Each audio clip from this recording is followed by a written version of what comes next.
As pessoas quando imaginam que eu moro em Bali, sabem que eu moro em Bali, imaginam aquela vida assim, né? O cara sentado embaixo de um coqueiro tomando uma água de coco, esperando a maré secar para surfar, onda perfeita. E na verdade não é. A vida aqui é uma vida como qualquer outra. Há uns 2 anos atrás eu me vi sem pegar onda. Eu acordava e dormia todos os dias e não pegava onda. Quando eu vi, eu fiquei 2 meses sem surfar. Aí eu falei, cara, tem alguma coisa errada, porque o surf foi que me trouxe aqui. Então, ao invés de eu tentar compartimentalizar minha cabeça durante o dia, vou surfar, vou cuidar da minha filha, vou trabalhar e não fazer nenhum dos 3 direito. Então quando eu tô em Bali, eu foco naquilo que é realmente importante, que é o trabalho e tal, e quando eu viajo. Mas dá, então, para você ser um empreendedor bem-sucedido e manter um estilo de vida saudável. Isso é o que é mais importante. Com certeza. A gente sabe. Eu quero sempre ter como um guia mestre de tudo que eu faço no surf. A partir do momento que eu deixar ele como sendo a minha guia mestre, eu vou estar vivendo uma vida como qualquer outra. E eu não quero que isso aconteça comigo de jeito nenhum. Então é isso. Quanto mais eu surfo, mais eu sou bem sucedido nos negócios. Legal.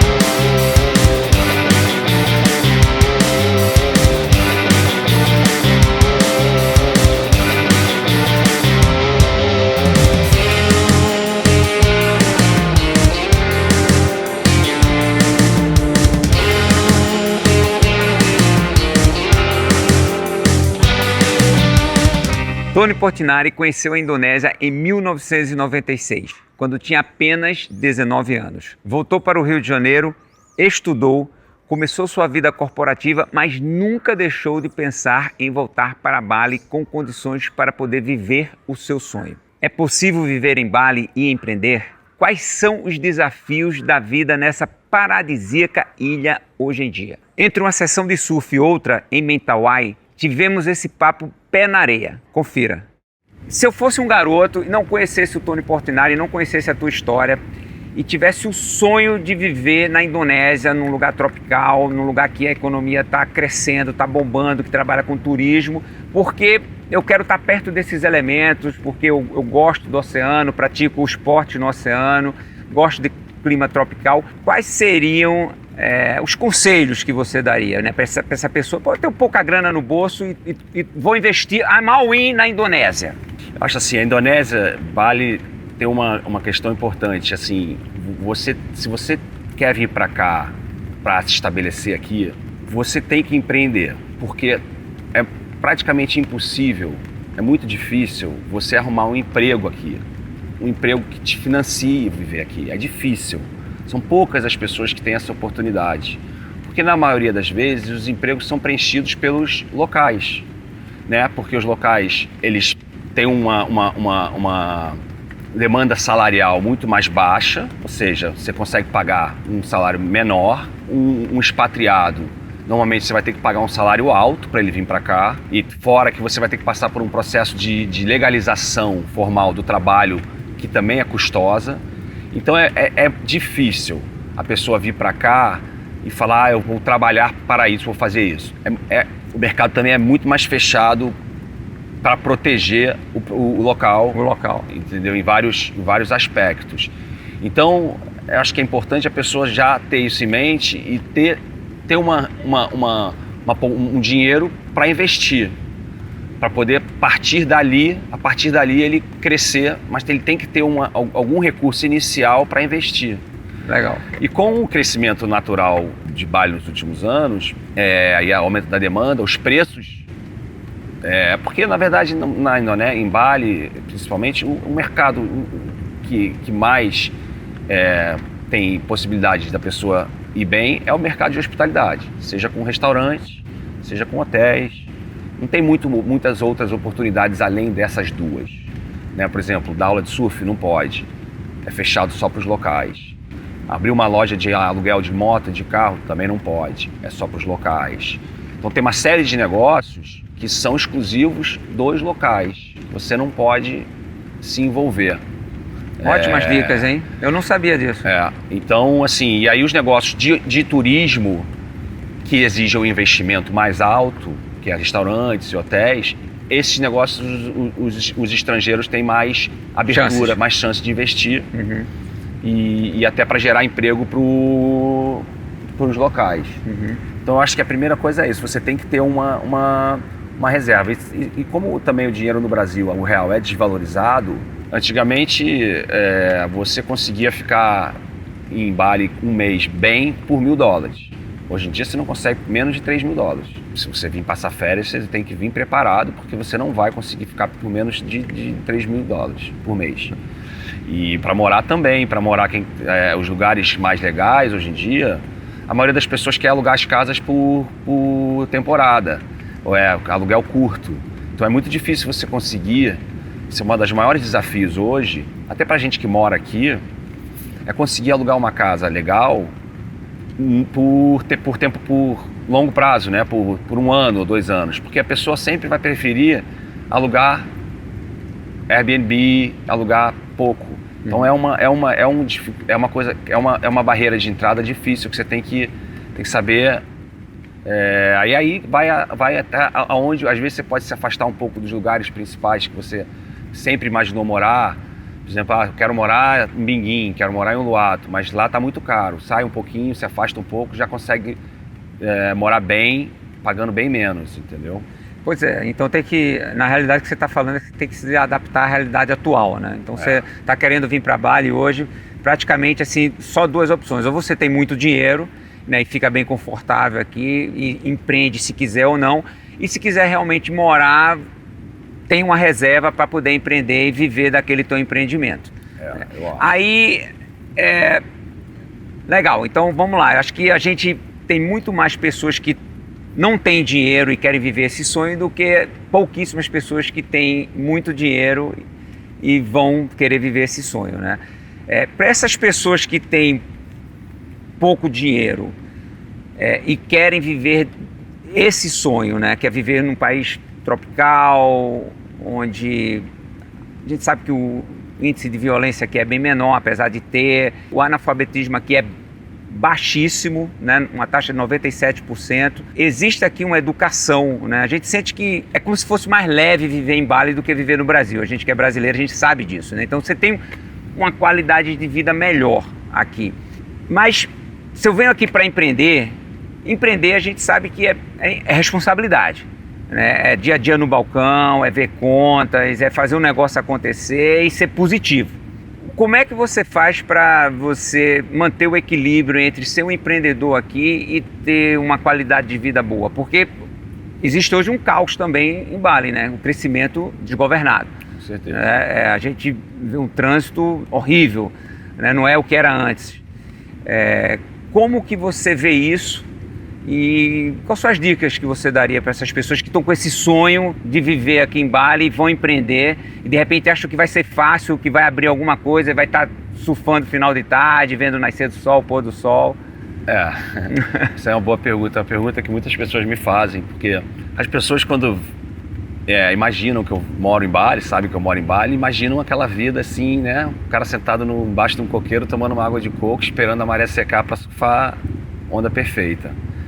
E na verdade não é. A vida aqui é uma vida como qualquer outra, né? O grande desafio aqui é que 90% das pessoas que você convive ou que estão em volta de você estão de férias, né? Então elas têm uma rotina de férias. Só que você tem que ter consciência de que você não tem essa rotina, que a sua rotina é uma rotina de trabalho. Então muitas vezes vem gente do Brasil, amigos de fora e, Tony, vamos ali, vamos ver o mar, vamos surfar, vamos ver o pôr do sol, vamos isso, vamos aquilo. Vamos fazer uma surf trip para Mentawai. Então assim, eu tenho que abrir mão de muitas coisas que talvez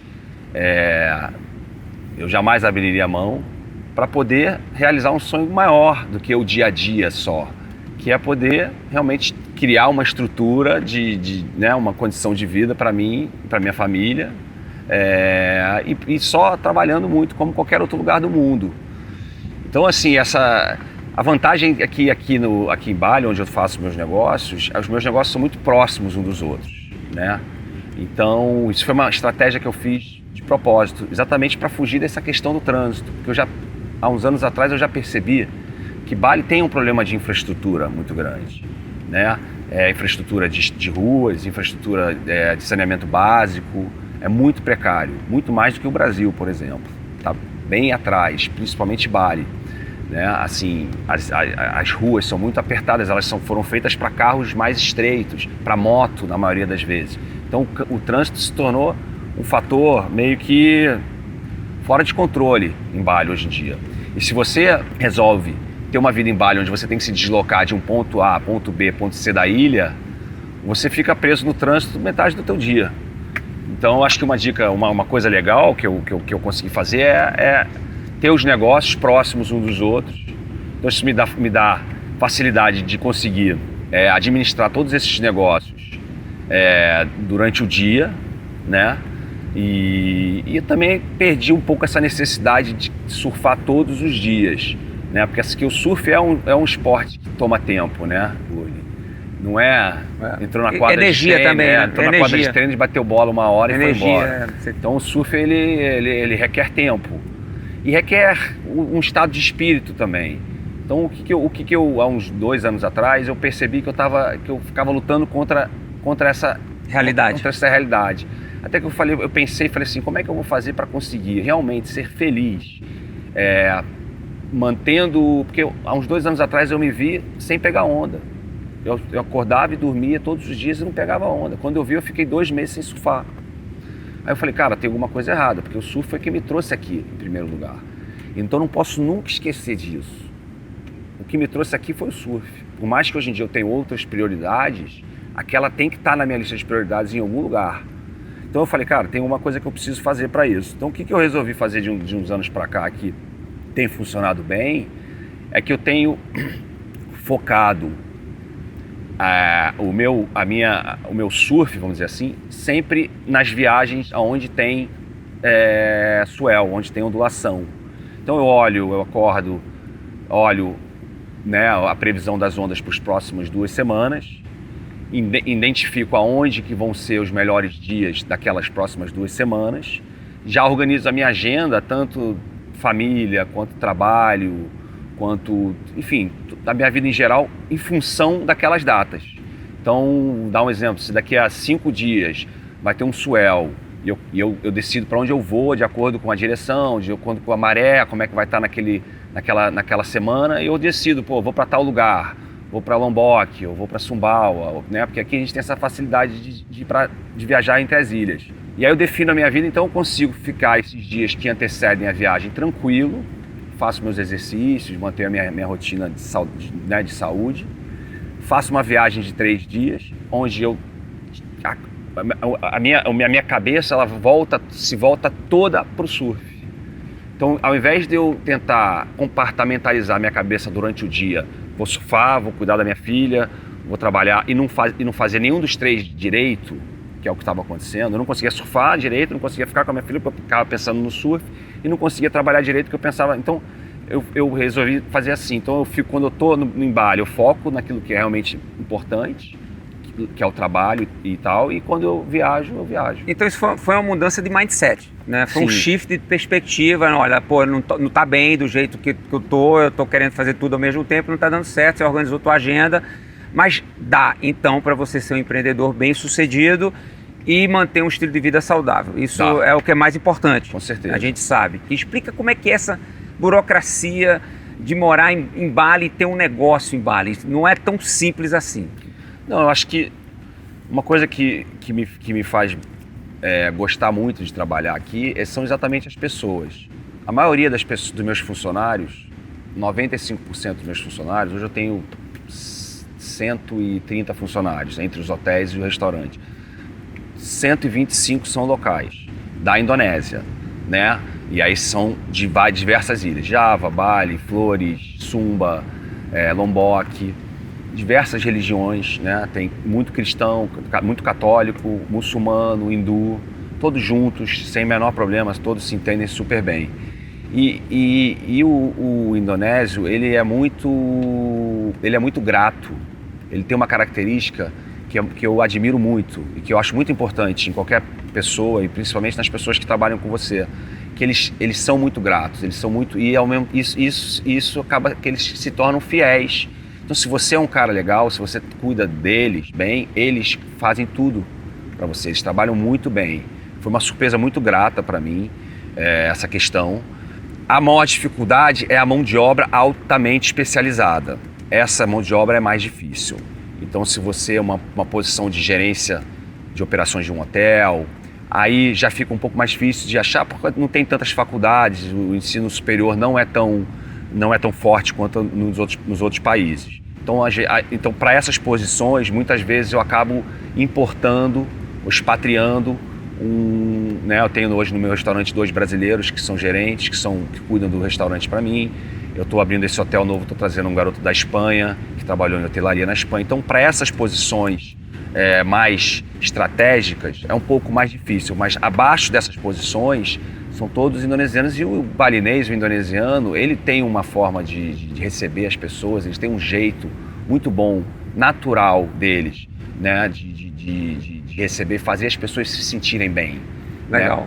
Então isso excelente isso notícia, ajuda né? muito. Isso já é meio caminho andado, isso né? já ajuda muito. Eles estão sempre sorrindo, eles estão sempre bem intencionados, bem intencionados. Não estão querendo passar a perna, né? Eles não têm esse lado de querer passar a perna. Maldade, então, né? Não tem essa maldade. Eles são bem puros. Legal. E o ambiente de trabalho na Indonésia é um ambiente por incrível que pareça, ele é desburocratizado.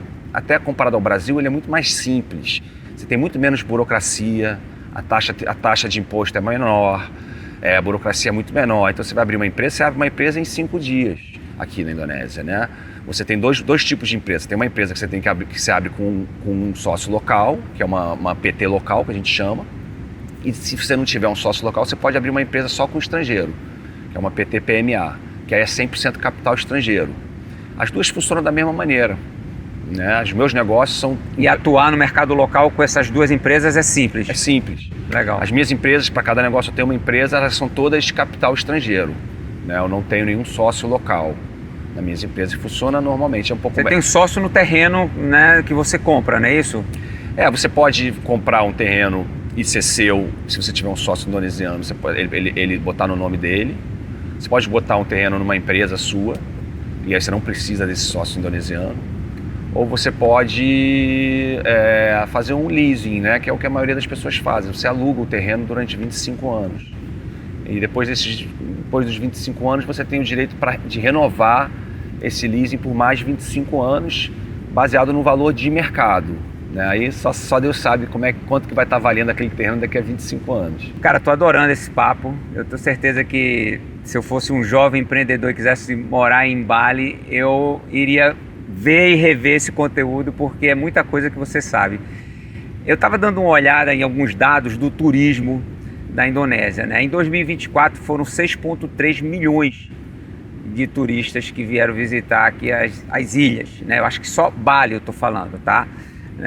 De Bali. E só até meados de 2025 esse número chegou a 6,5 milhões de visitantes em Bali. Então, assim, nem acabou o ano e já bateu o recorde do ano passado. É um boom incrível, né? E a gente sabe que quando acontece isso, não só tem coisa boa, tem desafios também, né? A gente está falando aí de infraestrutura, que é uma coisa que você chamou a atenção, educação, saúde, saneamento, água potável, tudo isso. A gente sabe que Bali hoje acho que é a segunda ilha em densidade demográfica, populacional do mundo, né? Então a gente sabe que tem muita gente num espaço pequeno, né? Qual é o próximo lugar que você vê para explodir na Indonésia, assim, a nível de investimento? Bali já está disputado, né? Bali já está caro. Bali já está caro, já está disputado, de repente cresceu de uma forma meio desgovernada. Agora, qual o próximo lugar que você vê assim como o next, a próxima ilha que vai explodir e que se você tivesse dinheiro, você iria lá e investiria e abriria um negócio? que eu até acabei, na verdade, essa ilha que eu vou falar, eu até investi nela ano passado, porque eu vi que realmente é o lugar que, né, eu converso com as pessoas aqui de Bali, que todo mundo fala que é Lombok, a ilha de Lombok. Por inúmeras razões. Uma que é próximo a Bali, né? E eles construíram há uns anos atrás um aeroporto internacional. E eles trouxeram o MotoGP para lá há uns anos atrás também. E hoje é a nova Coqueluche, vamos dizer, aqui da Indonésia, né? Muitas pessoas que já estão um pouco saturadas de Bali por causa desses problemas que a gente mencionou, principalmente trânsito, overcrowded, né? Muita gente na ilha, então fugindo para lá. E isso está fazendo com que a demanda esteja crescendo muito. Assim, eu acho que Lombok, ali na região de Kuta Lombok, além de ser um lugar lindo, areia branca, água transparente, tem várias praias legais, praias com onda. Tem um desafio porque é uma ilha muçulmana, então ela tem costumes bem diferentes de Bali. Então muitas pessoas quando vão estranham, né? Tem aquelas coisas da mesquita que fica... a pessoa fica falando o Alcorão até as 5 da manhã, tem uma série de costumes locais que é diferente, né? Porque Bali tem essa coisa, né? Bali é uma ilha hindu. Faz parte da cultura também. Bali é uma ilha maravilhosa, a religião hindu é uma religião maravilhosa, mas é uma religião que só tem em Bali. Uhum. Né? Mas eu acho que Lombok é a bola da vez. Hoje, se fosse para fazer investimento aqui, algum investimento seria na ilha de Lombok. Eu ouvi até falar, né? Eu já tive em Lombok algumas vezes para surfar Desert Point, há muitos anos atrás. Mas eu ouvi falar que toda a parte elétrica da ilha está sendo subterrânea, né? Então, assim, eles estão se preparando para realmente se tornarem uma referência em turismo, infraestrutura.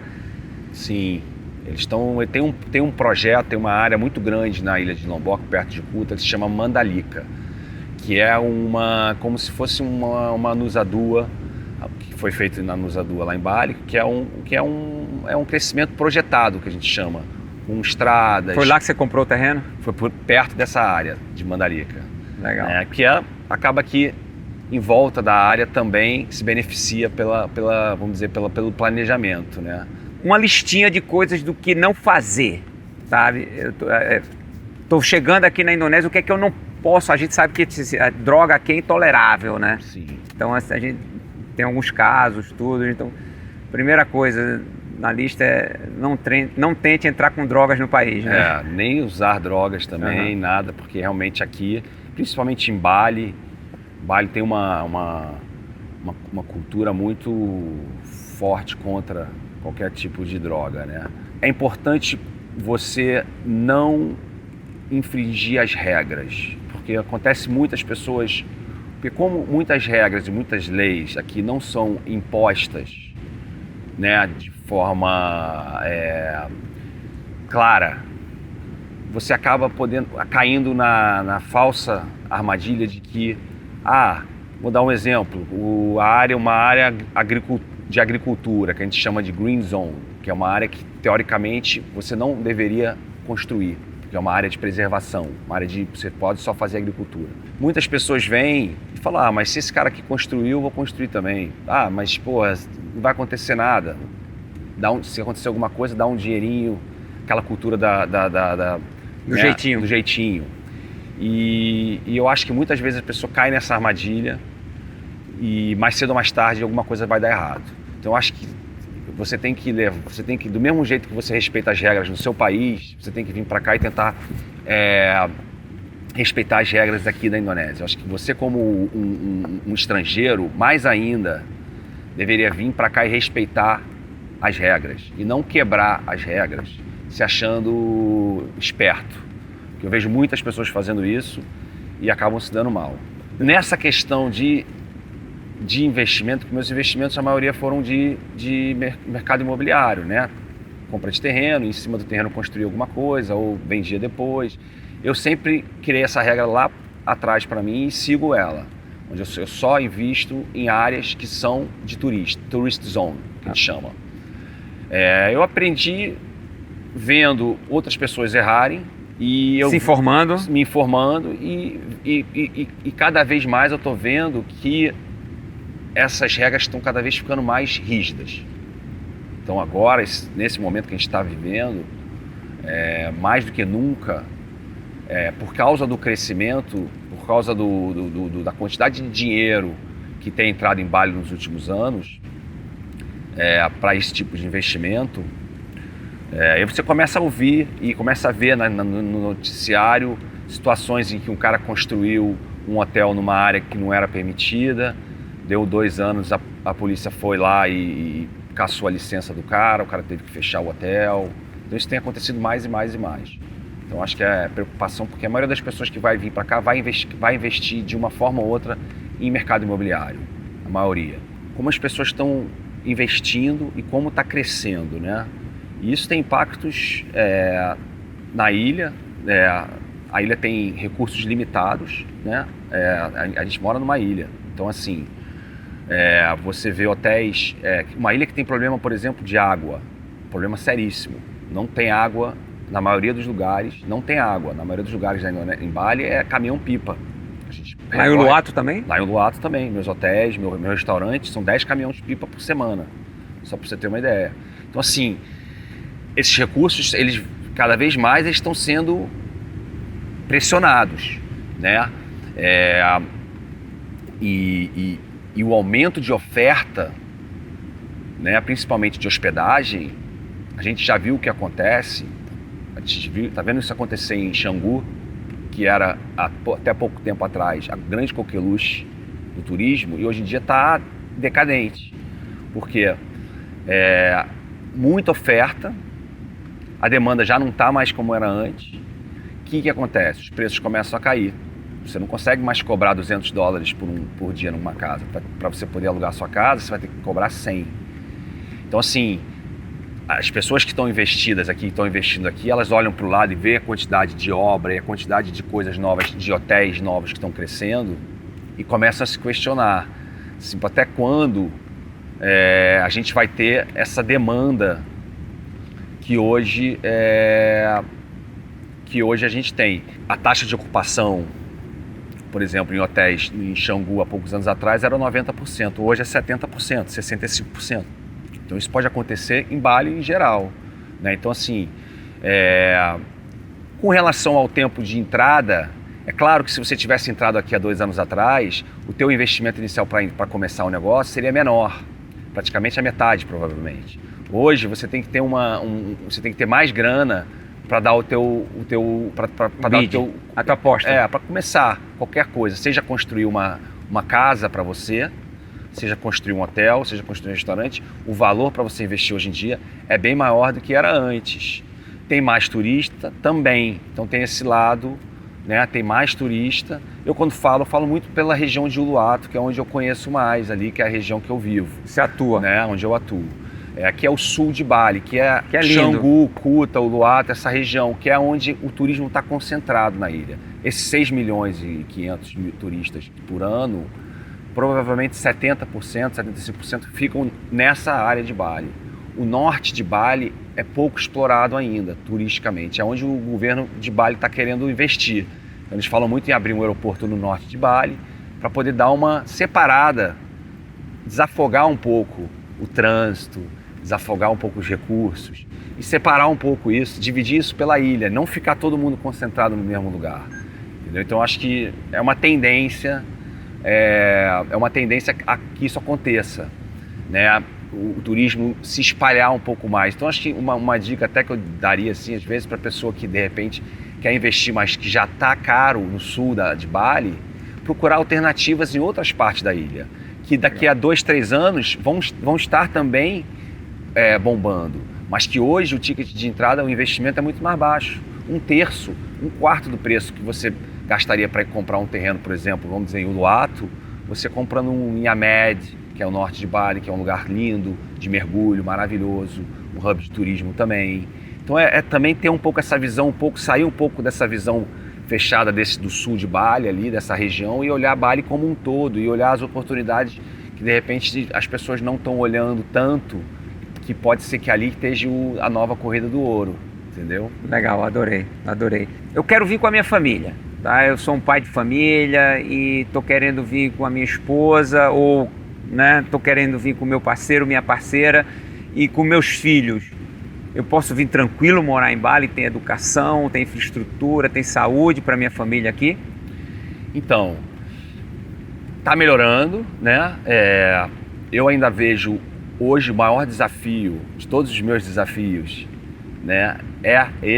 Eu acho que é conseguir dar educação e saúde para minha família. Então eu digo, se a prioridade, se a tua prioridade é educação, procure um lugar, uma cidade em Bali que tem alguma escola próxima, uma escola boa. Tem muita gente que faz isso porque não quer dirigir, porque a opção é o cara morar em Uluwatu e dirigir 1 hora para chegar numa escola, se o cara quiser uma escola muito boa.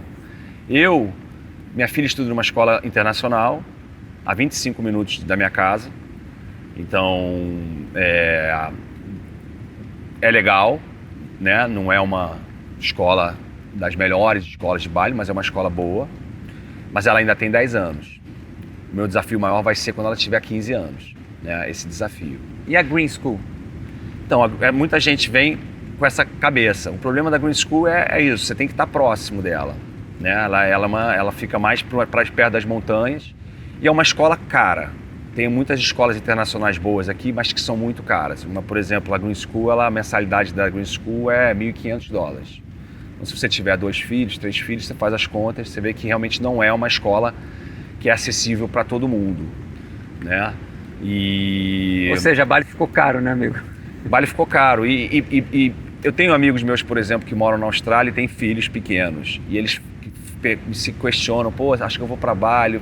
E eu falo, sinceramente, do fundo do meu coração, eu falo, cara, você mora na Austrália, você tem 2 filhos, fica na Austrália. Porque a Austrália é um país maravilhoso para criar filho. Você não é só a escola, são as atividades extracurriculares que a gente não tem lá em Bali. É um desafio para mim. Eu tenho que ficar tentando inventar coisa para minha filha fazer. Porque não tem gente para fazer atividade, não tem atividade.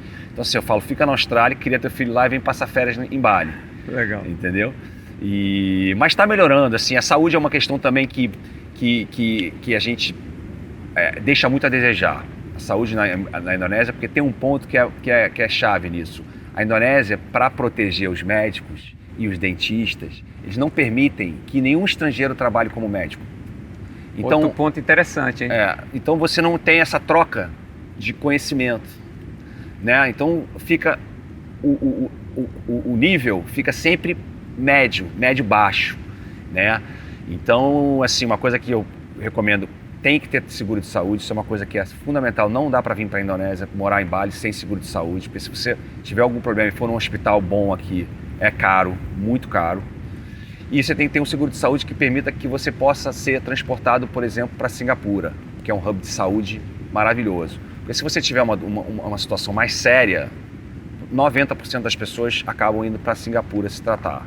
Seja um acidente, seja uma doença, porque Bali ele te atende até um nível de problema. A partir de um nível de problema, quando o problema é mais sério, aí você já tem que recorrer a outros lugares. Entendeu? Então é um desafio de você viver aqui. Legal. Não, senão você faz que nem a mãe da minha filha. Tem uma médica aqui e uma médica no Brasil. Ela pega o diagnóstico da médica em Bali e confirma o diagnóstico, o tratamento com a médica do Brasil.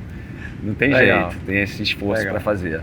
Para finalizar agora, eu queria que você fizesse uma reflexão sobre uma frase que, para mim, ela significa muito, ou pelo menos ela é a essência da tua pessoa para mim, tá? Maybe I should surf more and work less. Você tem isso nas suas mídias sociais. O que essa frase significa para você na tua vida? Vai ser sempre um questionamento entre ser melhor sucedido como empresário, como empreendedor e pegar menos onda, ou não, você já está bem resolvido como você falou? Não, então, eu acho assim, para mim, com essa vida de trabalho, de empreendedorismo, e eu sou uma pessoa que leva muito a sério a minha vida nesse sentido, eu quero sempre eu quero sempre ter como o guia mestre de tudo que eu faço, o surf. Eu não quero em nenhum momento esquecer que sem ele, nada disso estaria acontecendo. Sem o surf, eu não teria vindo a Bali em 96, quando eu tinha 19 anos, não teria me apaixonado por Bali, não teria tido todas as experiências e todas as conexões com pessoas que eu conheci através do surf, através de Bali. Então, assim, a partir do momento que eu deixar ele como sendo a minha guia mestre, eu vou estar vivendo uma vida como qualquer outra. E eu não quero que isso aconteça comigo de jeito nenhum. Então, eu quero sempre estar fazendo esse esforço de dando ao surf o lugar que ele merece na minha vida, entendeu? Porque ele foi a grande direção da minha vida. Eu não sei se não fosse pelo surf, se eu seria pessoa, se eu seria tão feliz quanto eu sou. Eu provavelmente não seria, não pelo surf em si, mas pelo que o surf proporcionou para mim. Então é isso, quanto mais eu surfo, mais eu sou bem sucedido nos negócios. Legal. Ou seja, se você continuar crescendo e o surf tivesse espaço na tua vida, tudo bem, né? Esse vai ser sempre o ingrediente que vai fazer a diferença na tua decisão, na tua escolha, né? Legal, certeza. Cara, bacana. Parabéns aí, irmão. Muito Valeu, bom. Tamo junto. Obrigado. Obrigado pelo seu tempo. Um prazer poder estar compartilhando nossas experiências de vida. Muito legal. Queria deixar aqui um recado para você que está assistindo esse podcast. Se você gostou, compartilhe. Deixa aqui seu comentário. Se quiser mandar alguma pergunta especial para o Tony, a gente vai conectar você com o Tony. Tenho certeza que ele vai ter o prazer de responder. E ajuda a divulgar esse conteúdo para que a gente possa trazer mais conversas interessantes para vocês. Obrigado.